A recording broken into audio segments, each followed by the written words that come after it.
Assalamualaikum warahmatullahi wabarakatuh. Waalaikumsalam warahmatullahi wabarakatuh. Apa kabar para pemirsa? Selamat pagi, selamat siang, selamat sore, malam.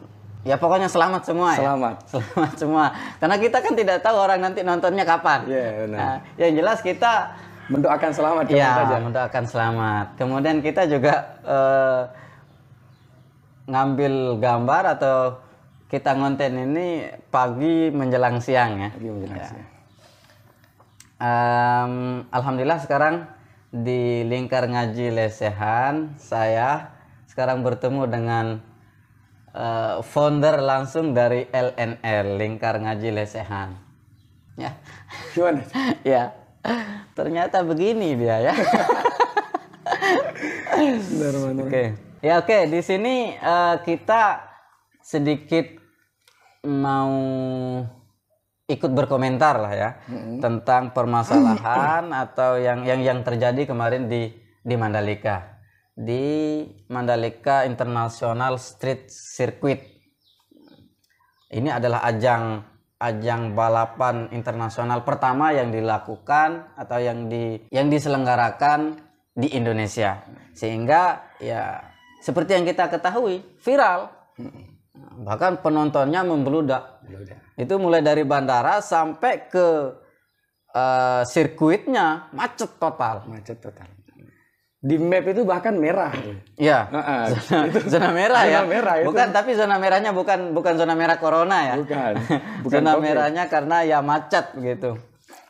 Karena mereka juga yang nonton, kemudian para ofisial kan antusias juga. Nah, dengan adanya gelaran internasional ini. Dan sangat viral sekali ya, sangat viral sekali. Tapi lebih daripada itu ya, sebelum itu memang media menyoroti ada yang lebih viral daripada itu menurut saya. Iya, benar-benar. Yaitu tentang pawang hujannya itu. Sosok seorang Mbak Arara, pawang hujannya yang ya menuai berbagai macam komentar ya. Komentar pro ada, komentar yang kontra juga ada. Benar. Sampai harus mencaci, kemudian komentar negatif yang seharusnya itu tidak disematkan di situ gitu. Bahkan ada yang bawa-bawa nama Tuhan. Iya. Nah, itu. Melawan takdir dan lain sebagainya. Ya, padahal kan kita juga biasa ya sering dengar istilah pawang itu kan. Sering. Nah, di sepak bola pun ketika sudah mulai mendung, pawangnya juga beraksi. Iya. Cuman karena memang ini viral dan memang bergengsi sehingga yang tampak ya pawang hujan yang ada di situ. Di Mandalika itu. Tapi tidak sampai menjelekkan atau tidak sampai menurunkan kepada level daripada MotoGP, level daripada sirkuit Mandalika itu sendiri. Ya. Nah itu yang pengen kita kaji sedikit ya. Ya pengen kita berikan edukasi kepada pemirsa, kepada ya siapapun yang menonton channel Lingkar Ngaji Lesehan. Begini, ada tidak di agama itu aturannya begitu, proses menurunkan hujan atau memindahkan hujan ke sana kemari itu ada tidak menurut agama itu bagaimana? Pandangan agama? Ya, pandangan agama ya. Oke. Sambil saya milit ya. Oke. Oh, tanpa perlu milih dulu, biar semakin jos, biar semakin fokus. Iya. Kalau begitu saya punya satu nih. Ini Surya ya, tidak endorse ya. Oke, gimana itu bro? Jadi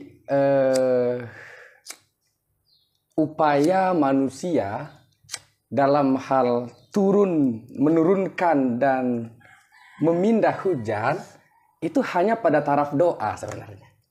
Jadi upaya manusia berupaya untuk menurunkan atau memindahkan hujan itu hanya pada taraf doa. Jadi berusaha dengan doa.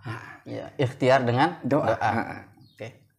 Tidak bisa langsung memerintahkan langit dengan kode-kode tombol, itu tidak bisa. Yang kode-kode rahasianya ya. Dalam agama loh ya, dalam agama. Nggak tahu mungkin kemajuan teknologi di kemudian hari atau bahkan mungkin sudah ada tapi kita awam melihat itu sehingga ada tombol. Mungkin. Tapi Allah alam. Dalam agama manusia berarti kan hanya berikhtiar lewat doa. Yang dicontohkan baginda Nabi begitu, hanya berikhtiar lewat doa untuk menurunkan, ya kan? Dalam tanda kutip bahasanya menurunkan atau memindahkan hujan. Dalam keterangan hadis kita bisa cari sendiri ya kan, kita bisa temukan juga di Sahih Bukhari. Di sini saya sedang membaca Fathul Bari, syarah daripada Sahih Bukhari itu sendiri. Di hadis ke 1017. Di sana membahas tentang, jadi ada salah seorang sahabat yang datang kepada baginda Nabi ceritanya. Mungkin bisa saya sambil baca langsung ya gitu ya. Iya, bisa. Supaya jelas. Iya benar. Haddatsana Ismail qala haddatsani Malik an Syariki bin Abdullah bin Abin Namir an Anas bin Malik. Jadi riwayatnya dari Anas bin Malik. Qala ja'a rajulun ila Rasulillah sallallahu alaihi wasallam. Ada seorang sahabat datang kepada baginda Nabi. Faqala, dia pun bertanya atau dia pun menyampaikan, "Ya Rasulullah, halakatil mawashi wa qata'atis subul fad'ullaha." Wahai Rasulullah, banyak binatang atau hewan ternak kita ini banyak yang mati atau banyak yang sakit mungkin ya kan. Wang koto atis subul, dan banyak jalanan-jalanan tidak bisa lagi dilalui. Maksudnya kita sekarang sedang gersang sekali. Binatang, ternak banyak yang sakit, banyak yang mati. Fad'ullaha, maka tolong berdoalah, mintakan hajat kami. Ya kan, ini dalam beberapa kajian ini masuk dalam wasilah. Jadi seorang sahabat melalui wasilah Nabi untuk berdoa kepada Allah. Nah, dalam satu kajian ini masuk dalam kajian wasilah atau tawassul. Jadi tawassulkan, mintakan kepada Allah agar dia menurunkan hujan untuk kita, untuk kami semua. Fada'a Rasulullah sallallahu alaihi wasallam. Lalu baginda Nabi langsung berdoa. Famutiru min jumu'atin ila jumu'atin. Sehingga daerah itu, Madinah dalam hal ini, daerah itu kemudian diguyuri hujan. Dari Jumat ketemu Jumat lagi. 1 minggu full hujan. Ceritanya, berarti kan bisa. Ya. Upaya baginda Nabi melalui doa untuk dalam tanda kutip menurunkan hujan bagi daerah yang sedang gersang. Faja'a rajulun ila Rasulillah sallallahu alaihi wasallam faqala ya Rasulullah. Kemudian datang lagi seorang sahabat kepada baginda Nabi. Dia juga menyampaikan, ya Rasulullah, wahai Nabi, wahai Rasulullah, tahaddamatil buyutu. Sekarang hajatnya lain lagi ya kan. Tahaddamatil buyutu. Banyak rumah rusak. Karena sebab hujan yang 1 minggu. Banyak rumah rusak Nabi. Manusia memang begitu. Manusia memang begitu. Ini hikmah besar ini. Banyak maunya ya kan. Ya. Komentarnya juga banyak ya kan. Watakotto'at as-subulu. Begitu juga jalan-jalan sulit dilalui. Hujannya tergenang air. Wahalakatil mawashi. Binatang ternak juga banyak yang, kalau bahasa Maduranya, tompes ya kan. Binatang ternak juga banyak yang sakit, banyak yang mati. Faqala Rasulullah sallallahu alaihi wasallam. Lalu baginda Nabi bersabda, Allahumma ala ru'usil jibali wal akami wa butunil audiyati wa manabitis syajar. Ya Allah, ini Nabi sedang memanjatkan doa untuk agar Allah memindahkan hujan yang sebenarnya di kota Madinah yang membuat banyak rumah rusak, agar dipindahkan. Ya Allah, pindahkanlah hujan ini ala ru'usil jibali, ke puncak-puncak gunung. Jadi sebenarnya mengguyuri kota Madinah dipindah ke puncak gunung. Wal akami, dan ke bukit-bukit. Wabutunil audiyati, dan ke perut-perut lembah.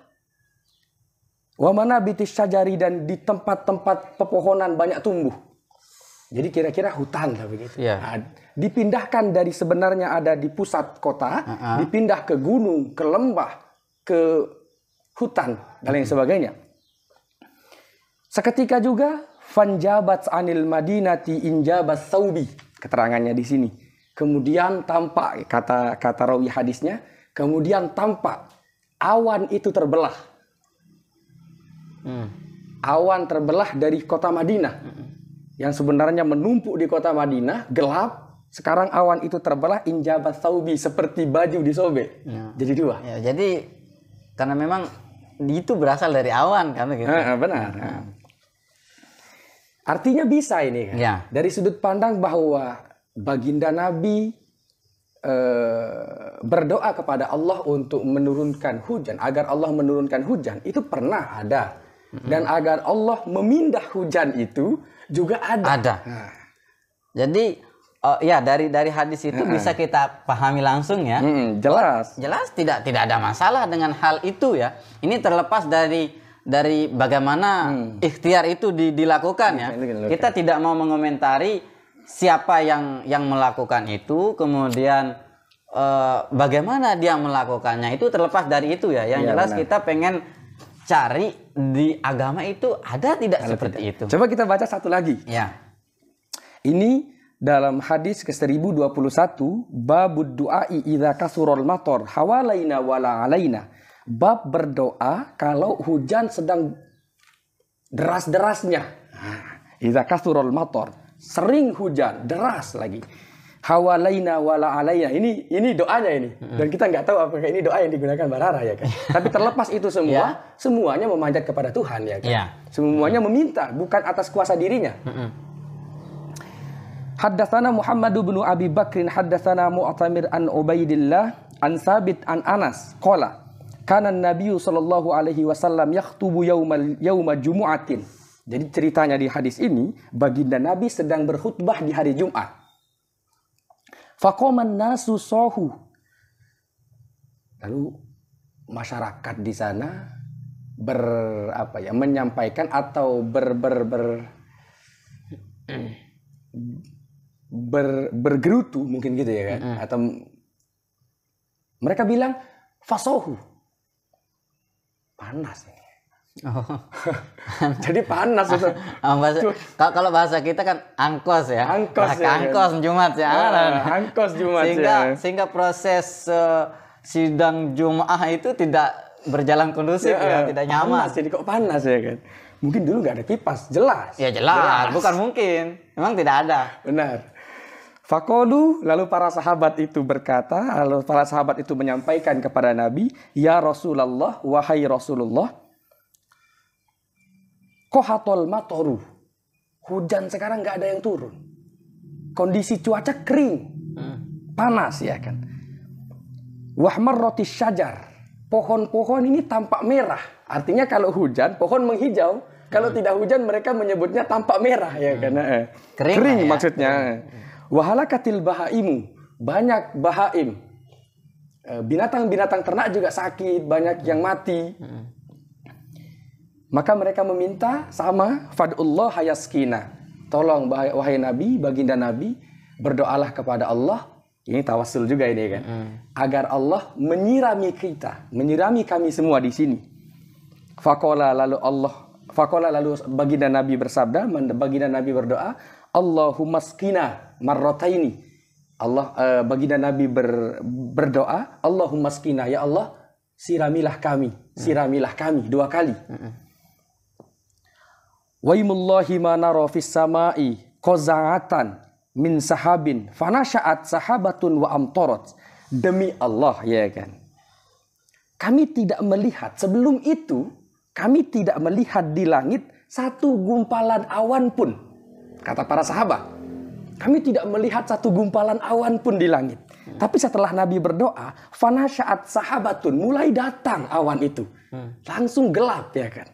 Wa amtarat, dan kemudian mengguyuri hujan. Kemudian mengguyurkan hujan ya kan. Wa nazala anil mimbari fasalla. Lalu baginda Nabi turun dari mimbar, salat. Falaman sorofa lam tazal tumtiru, dan ketika baginda Nabi setelah selesai usai sholat, lam tazal tumtiru, terus hujan. Senantiasa hujan. Ilal jumu'atil lati taliha. 1 minggu lagi. 1 minggu lagi. Jadi tidak berhenti. Mungkin berhenti sekedarnya saja. Atau bahkan mungkin tidak berhenti sama sekali, ya kan. Dari Jumat itu sampai Jumat kemudian terus hujan. Falamma qaman nabiyyu yakhtubu sohu ilaihi. Tahaddamatil buyutu wangqata'atis subul. Ketika baginda Nabi di Jumat kemudian baginda Nabi berkhutbah, ya kan. Para sahabat juga kembali menyampaikan kebutuhan yang berbeda. Kembali menggerutu juga hajat yang berbeda. Tahaddamatil buyutu. Banyak rumah rusak. Ini sama kasusnya dengan yang sama kasusnya dengan yang itu. Wangqata'atis subulu. Kita sulit mengakses jalan.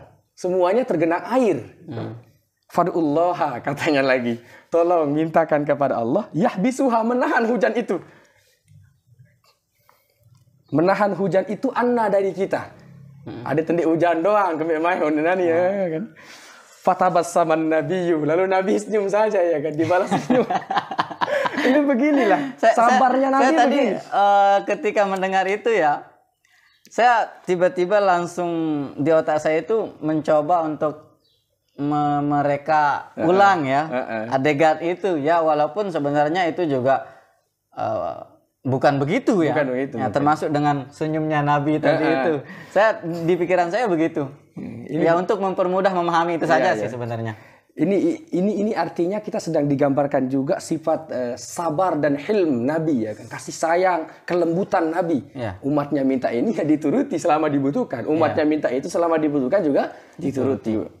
Banyak sekali permintaannya dilawan dengan senyum, ya kan? Tidak kemudian marah. Kemudian Nabi berdoa, summa qala Allahumma hawalaina wala alaina. Ya Allah, turunkan hujan itu di sekitar kami. Hawalaina, bukan ke kami langsung, ke sekitar.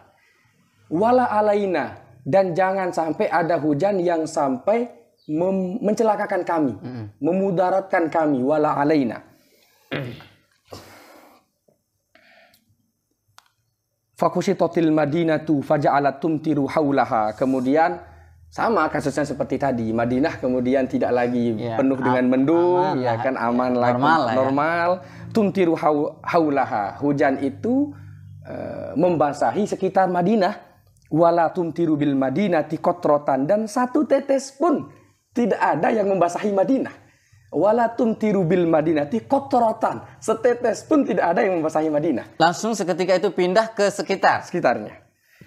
Fanazartu ilal madinati wa innaha la fi mithlil iklil, kata. Dan saya melihat di Madinah itu tampak seperti kesannya berbeda sekali, sudah. Yang sebelumnya gelap, penuh air, hujan, sedih rupanya, kan. Kalau terlalu hujan, sering hujan. Sekarang cerah, indah, ya kan.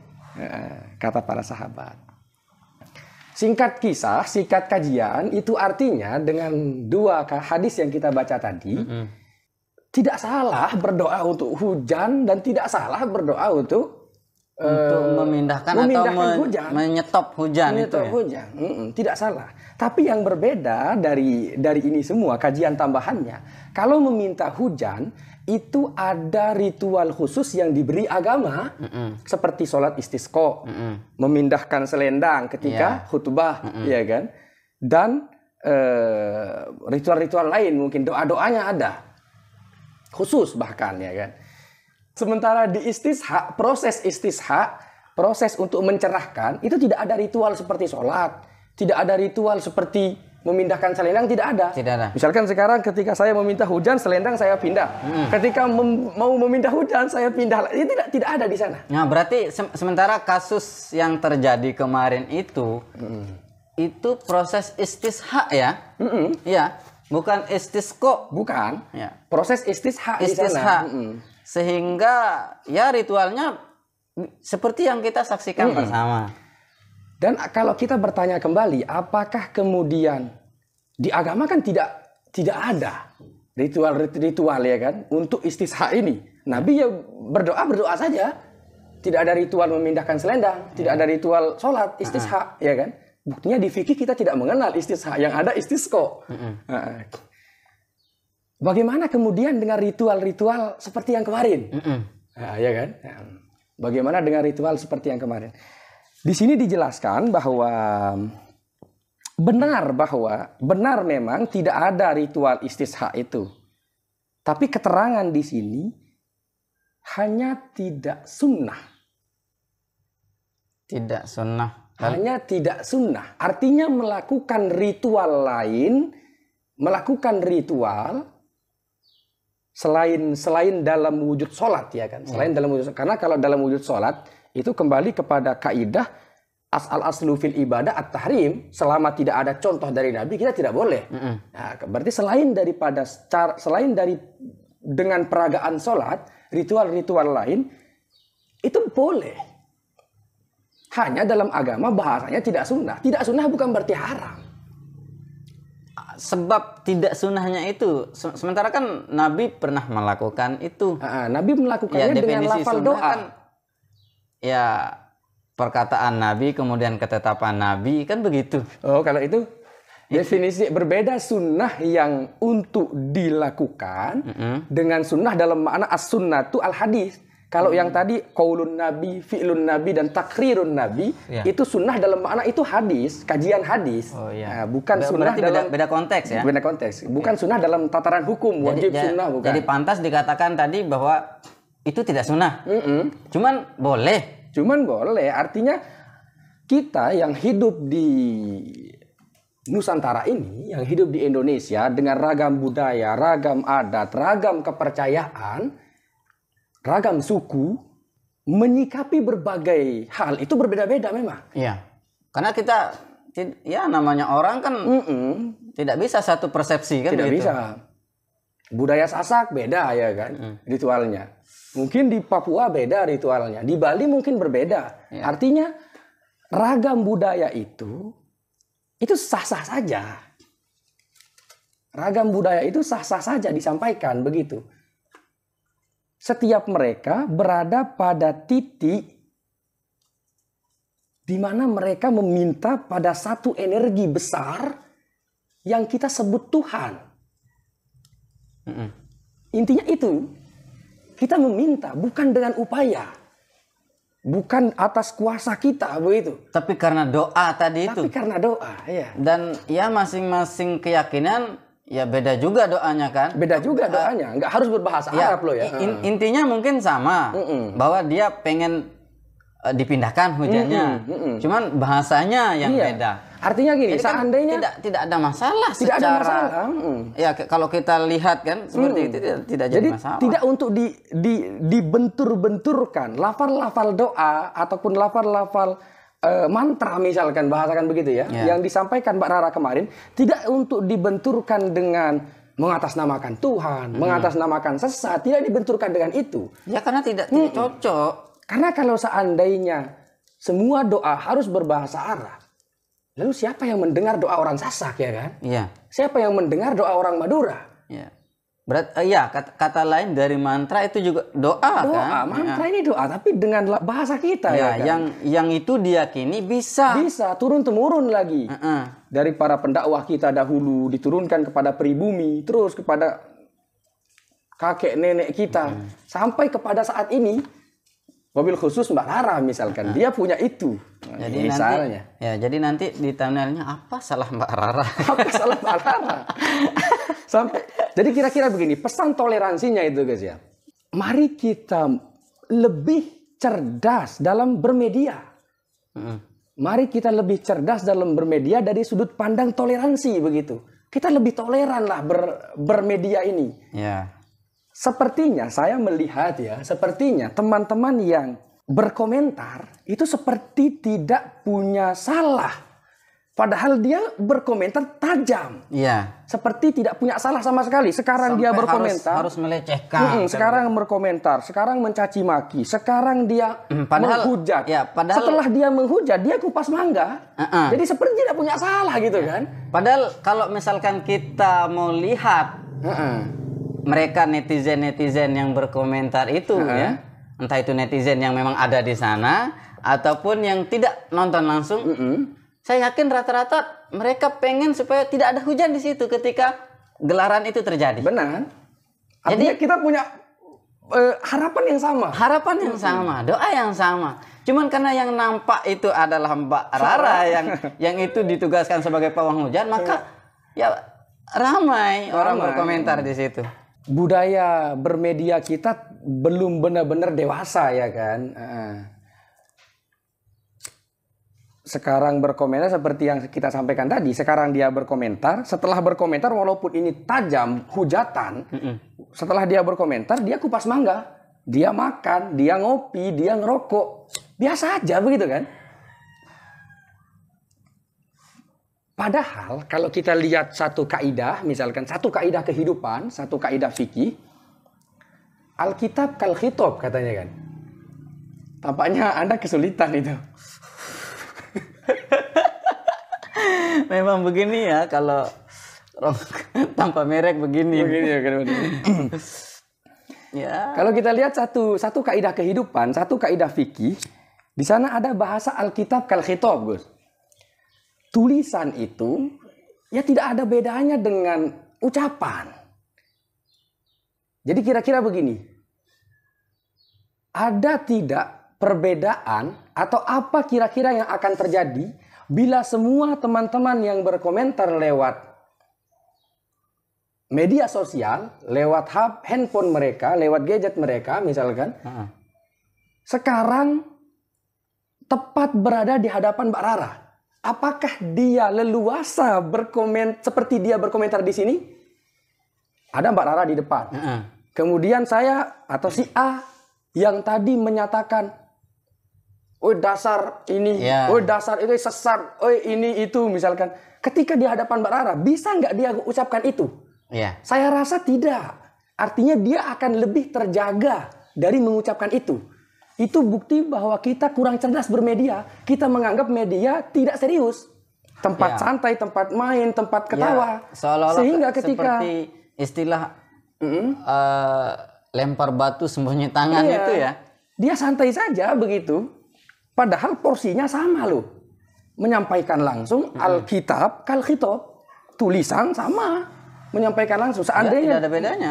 Seandainya Mbak Rara dan pasti dibaca dan pasti diketahui sama Mbak Rara kan, dia juga memantau ya kan media. Itu pasti punya porsi walaupun tidak hati. Semua mungkin ya. Tapi yang jelas bisa disimpulkan bahwa rata-rata dari komentar itu begini. Ya. Tapi itu letak logo apa ya? Keluasan Mbak Rara ya. Legowonya Mbak Rara begitu ya kan. Dia menyampaikan di Tribun News Lombok waktu itu kan yang kita lihat live pagi kalau nggak salah ya. Kapan live-nya itu? Dia menyampaikan santai dan legowo begitu ya, nggak apa-apa, pro kontra itu biasa. Ya, cukup bijak sekali ya. Yang dia sendiri diklaim sebagai timbulnya masalah itu ya biasa. Biasa. Dan seharusnya itu kita jadikan sebagai ya apa ya, rujukan lah istilahnya, dalam tanda kutip rujukan tentang keluasan kita berpikir. Jangan terlalu baper. Ya, jangan terlalu baper. Satu sisi itu kita bisa mengambil hikmah tersebut ya kan. Terakhir mungkin saya sempat melihat-lihat ada beberapa postingan, ada beberapa kajian bahwa ini adalah meme marketingnya Mbak Rara. Jadi sebenarnya Mbak Rara itu bukan sosok spiritualis murni, bukan sosok spiritualis murni, tapi dia adalah orang kuliahan, orang berpendidikan, intelektual juga, ada porsi itunya ya kan. Sehingga ini dinilai sebagai meme marketingnya ya. Ini untuk meningkatkan nama ya. Iya, dia punya branding. Jadi dia punya branding tersendiri nanti sampai internasional ya kan. Artinya satu ketika, satu saat kalau dia punya produk, satu saat kalau dia punya proyek, punya garapan, punya apapun itu, dia ketika dia jual dengan nama brandingnya, itu akan langsung mencuat. Ya, ya bisa. Ini saya juga sepakat ini artinya. Itu ada di tulisan. Ada sepertinya. Ya. Tapi itu terlepas dari itu ya kita tidak terlalu mau masuk ke kajian itu benar. Yang penting kita berharap teman-teman pertama harus cerdas bermedia ya kan. Tidak seperti tadi itu bentuk bermedia yang tidak cerdas. Kita lebih banyak mengedukasi tentang toleransi benar. Bahwa dia ini memang sedang orang sesama kita. Memang ini kearifan lokal kita gitu kan. Sesama kita yang memiliki kearifan lokal yang sama, kekayaan bangsa kita, yang seharusnya harus bangga, harus positif lah untuk menyikapi itu, karena itu kan bagian dari budaya kita juga. Benar. Di Barat mungkin tidak ada. Paling tidak orang Barat mengenal budaya kita, ya kan? Kita kok malu begitu? Punya budaya orang Barat tidak, punya budaya sendiri malu, itu punya apa kita? Ya itu masalahnya. Punya malu mungkin kita berani mengatakan bahwa budaya itu tidak ada di orang Barat karena memang sorotannya sampai ke internasional. Benar. Mungkin itu adalah aneh bagi mereka. Hal pertama yang mereka lihat ada di sini di GP Indonesia. Dan wajar di Lombok. Dan wajar kemarin sempat mungkin menyorot mengundang sorotan publik karena di sana seperti ada bakar ban ya kan.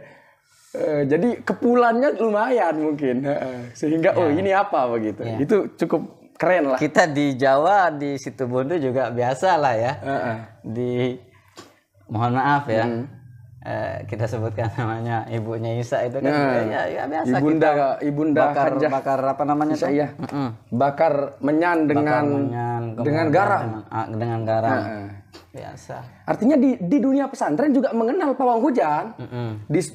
Di Situbondo mengenal pawang hujan ya kan. Di Sukorejo khususnya mengenal pawang hujan. Cuman mungkin karena nama pawangnya itu yang membuat publik jadi booming gitu di publik. Bisa istilah pawang. Jadi seolah-olah dia yang ngatur. Mungkin. Iya. Penggawangnya gitu penggawanya. Jadi seolah-olah dia yang ngatur, mau hujan, oke, mau tidak hujan, oke, kan begitu. Ya padahal kan kalau kita teliti lebih dalam lagi sebenarnya berdoa. Seperti yang disampaikan di hadis tadi. Jadi pawang hujan dia yang menggawangi doa tentang hujan, begitu kan? Dia yang pakar dalam doa hujan Dia yang lebih pakar kan begitu. Jadi tidak ada ubahnya seperti para medis ya kan? Dia yang menggawangi pakar penyakit dalam. Dia yang menggawangi pakar ortopedi misalkan bagian tulang. Dokter bedah misalkan. Dokter bedah misalkan. Maka tidak bisa dilakukan oleh perawat. Dan itu bisa gagal. Ini poinnya juga. Dan itu bisa gagal. Karena tidak ada jaminan ketika operasi kemudian langsung berhasil. Kan tidak ada jaminan. Yang penting ikhtiar. Sama kasusnya dengan itu ya. Dengan yang di Mandalika dengan pawang hujan tadi itu yang penting ikhtiar. Orang-orang spiritualis kita juga, orang-orang spiritualis kita misalkan ada yang sakit kemudian berdoa kepada atau bukan berdoa atau meminta jalan kesembuhan kepada orang-orang dukun misalkan atau kepada para kiai misalkan. Itu tidak menjamin sembuh juga. Dan kita biasa dengan itu, tidak ada yang menghujat ya kan. Artinya mari kita lebih leluasa, bijak menyikapi masalah. Lebih leluasa dalam menyoroti man kasurat ufukuhu qalla ingkaruh gitu kan. Orang yang cakrawala berpikirnya luas, maka porsi ingkarnya sedikit. Sepertinya kita kurang pintar ya kan. Kita masih terlalu sempit. Sempit. Sehingga yang cepat muncul itu hujatan-hujatan cacian itu. Atau padahal kita secara logika tahu itu bahwa jelek begitu. Negatif. Kecuali itu orang pintar tapi kebetulan gabut ya kan. Jadi nggak ada kerjaan. Saya tadi sedikit itu ke hadis tadi itu, dua-duanya tadi itu. Walaupun mungkin nanti ini tim dari LNL mau sensor atau bagaimana, mau di-cut ya. Saya agak Ya biasa ya, agak humoris ini. Saya berada pada ranah humoris. Humoris. Ya. Di hadis tadi itu, di kedua hadis, ketika Nabi dimintai untuk berdoa, untuk menurunkan hujan, rata-rata 1 minggu ke depan. 1 minggu lagi. Ini terlepas dari saya su'ul adab ya. Nah, ini saya tidak bermaksud, tidak bermaksud untuk su'ul adab, tapi saya pengen nanya itu sebenarnya. Ndik nanya lola, Eko. Nah, misal mereka. Bahkan tadi di hadis kedua Nabi sedang berkhutbah. Ya, dari sedang prosesi khutbah itu. Tapi kemudian gitu kan? Ya, ada komentar-komentar dari jemaah. Jadi dimintailah hujan sampai kemudian 1 minggu ke depan lagi hujan di hari terus. Jumat. Ya. Kalau bahas itu kan ini terlepas dari soal adab. Nyelola. Coba kita bahasakan yang nyelola ini apa? Ya, supaya tidak salah paham ya. Mungkin nyelola ini adalah porsi ngambek ya kan, dalam tanda kutip. Ya. Porsi ngambek. Jadi kira-kira walaupun ya kita tidak bermaksud itu ya. Kita tidak bermaksud itu. Sekali lagi. Sekali lagi kita tidak bermaksud itu, tapi sepertinya ada peluang kesan seperti itu. Apakah benar? Itu pertanyaannya kan? Ya. Jadi kalau nyelola itu kalau kita lihat dalam bahasa Sasak itu maknanya ngambek ya kan. Tapi ngambek dalam tanda kutip. Ya. Bukan ngambek marah ya kan. Bukan ngambek marah supaya nanti jamaah atau umatnya Nabi Muhammad pada saat itu, pada waktu itu, pada zaman itu bisa mengambil pelajaran secara langsung. Mungkin ya. Mungkin bisa begitu ya. Tapi terlepas dari itu Gus ya. Pertama yang jelas apakah Nabi ngambek berdoa ini atau tidak ya jelas. Saya dalam keyakinan saya dan yang saya baca tidak pernah menemukan keterangan bahwa Nabi ada porsi marah atau porsi ngambeknya. Tapi kenapa kok kesannya kalau kita lihat sekarang kok seperti ada porsi nyelola itu ya, ada porsi ngambek itu. Nabi ketika berkhutbah umatnya minta hujan. Artinya kan khutbahnya terpotong ya kan. Terpotong. Umat yang minta hujan.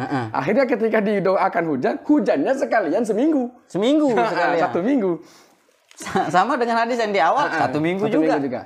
Begini, di masa Nabi, ini pertama mungkin ini di masa Nabi, khutbah Nabi dipotong itu biasa. Itulah bedanya khutbah kita sekarang dengan khutbah Nabi dulu. Kalau khutbah kita sekarang kan umatnya adem ayem ya kan, nunduk, bahkan ada yang ngorok ya kan, tidur. Itu artinya berjalan tidak khutbah. menutup kemungkinan kita juga paling tidak lah kalau tidak ngorok, tidak sampai ngorok ya terenggu-renggu gitu ya.